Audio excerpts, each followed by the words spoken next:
And my message to Mr. Robb is that this is the captain speaking, and your flight to freedom has been canceled. We are thrilled for all of the victims with no voice, the victims that don't have a face to their crime. And we are so thankful to the District Attorney's Office and to the media for all the efforts you put to make this a statewide and, frankly, a national story. I want to, on a tail that, thank the chairman of the Parole Board. I want to thank the members of the legal team of the Parole Board that I personally met with yesterday, who recognized the need for change in our current parole system. And we're going to work at that. And at the request of Gary, we're going to work at that in honor of his sister and her family's loss. And hopefully can name this legislation after her. I know you'll have many questions as to what that will be.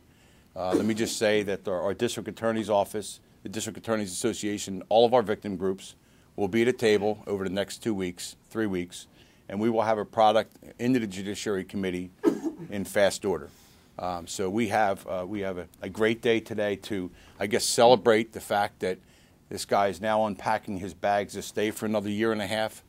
But the reality of it is we have a lot of work to do ahead of us. We have a lot of victims who need all of us, especially those that can't stand with us today. There's 2 Philadelphia police officers in the ground today at the hands of people from parole that should have never been out. John McNesby, Lodge 5 president, has been in touch with me and I'm sure the District Attorneys Association. We were ready to have a conversation about parole. That's what really triggered me when I started to see these reports last week. And there's another case in Punxsutawney that the speaker's staff was dealing with yesterday when I was up there.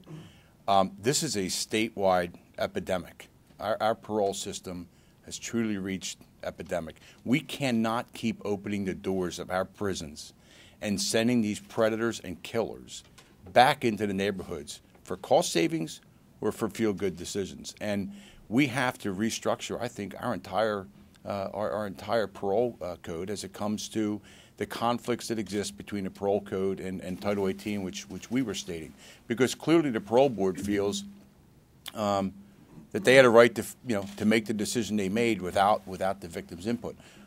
I'm going to use this case for the victim's input part, because the victims showing up with the crowded elevator of press yesterday, I think it had to do with a lot of where this decision came from, with the judge's letter, with the victim's family actually being there.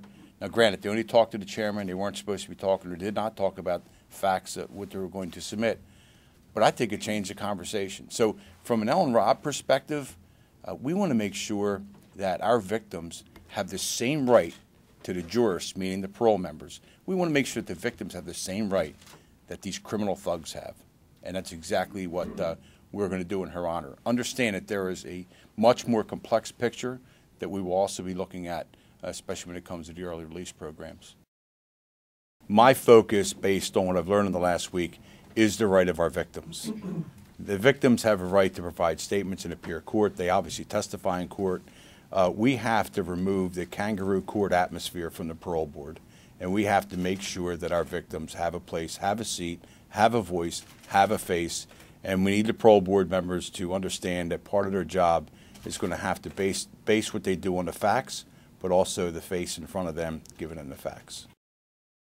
We're very excited for the family, but we're very challenged with our parole code and realize we have a lot of work ahead of us. This short victory that was ascertained for this family is going to be a symbol of the reform that we're going to be working on over the next year in our parole code. What didn't happen here is the victim's family did not have a right to approach the parole board with their positions and their new evidence. We want to make sure that our victims and their families, in this case where the victim is dead, we want to ensure that the victims have the same ability and the same constitutional rights to approach that parole board as our suspects do. Essentially, we want to make sure that the victims have at least the same rights that our criminals in prison do.